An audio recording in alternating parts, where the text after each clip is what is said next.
بسم اللہ الرحمن الرحیم الحمد للہ والصلاة علی اہلہا۔ سوشل میڈیا پر رائج روایات کی تحقیق سلسلہ نمبر 8۔ ایک وعظ کرنے والے یعنی واعظ صاحب نے اپنے بیان میں یہ روایت ذکر کی کہ آپ صلی اللہ علیہ وسلم سے صحابہ نے پوچھا کہ آپ کے انتقال کے بعد آپ کی نماز جنازہ کون پڑھائے گا؟ آپ صلی اللہ علیہ وسلم نے فرمایا، جب تم لوگ مجھے غسل دے کر کفن پہنا چکو تو مجھے چارپائی پر لٹا کر مسجد سے نکل جانا، اس لیے کہ میری نماز جنازہ سب سے پہلے اللہ تعالیٰ پڑھیں گے، پھر فرشتے، الی آخر الحدیث۔ یہ روایت 3 صحابہ سے ملتی ہے، لیکن ان تینوں روایتوں کی سند یعنی چین آف نریٹرز حد سے زیادہ ضعیف بلکہ من گھڑت ہے۔ ان میں سے ایک روایت بھی قابل اعتبار نہیں ہے۔ ان میں سے ایک روایت حضرت جابر رضی اللہ تعالیٰ عنہ کی ہے۔ اس کے بارے میں علامہ ذہبی رحمۃ اللہ علیہ نے کہا کہ یہ حدیث من گھڑت ہے۔ عبد المنعم نامی راوی نے اس کو گھڑا ہے اور علماء نے عبد المنعم کو جھوٹا قرار دیا ہے۔ ابن الجوزی نے بھی اس کو من گھڑت کہا ہے۔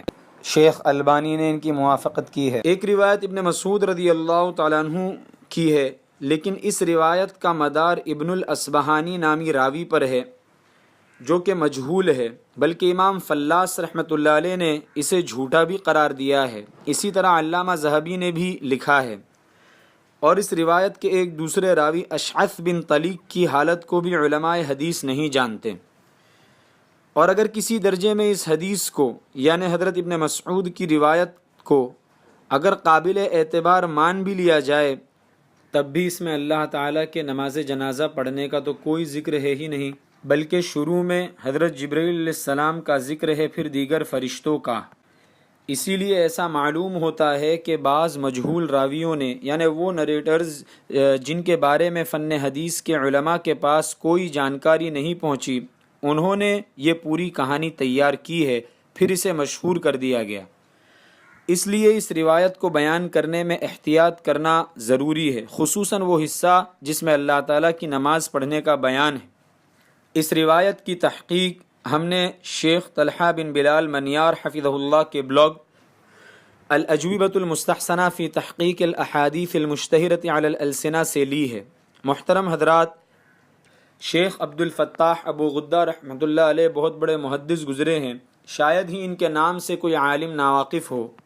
انہوں نے المصنوع نامی کتاب کے مقدمے میں جو لکھا ہے اس کا کچھ خلاصہ میں پیش کرنا چاہتا ہوں، تاکہ ہم نے جو یہ وائس کلپ کا سلسلہ شروع کیا ہے اس کا مقصد کھل کر امت کے سامنے آئے۔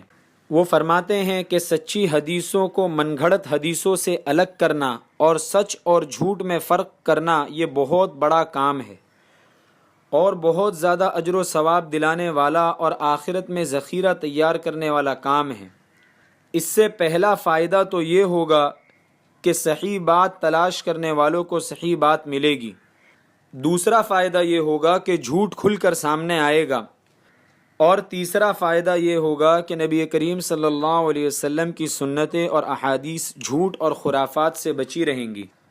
پھر فرماتے ہیں کہ علماء کے ذمہ لازم ہے کہ وہ ایسی کتابیں عام کرے جن میں من گھڑت اور سچی حدیثوں میں تمیز کی گئی ہو، تبھی تو لوگ من گھڑت چیزوں کو چھوڑ کر اصلی دین کی طرف آئیں گے، اور اس کام میں بڑی خیر اور بھلائی ہے۔ حضرت کا کلام پورا ہو۔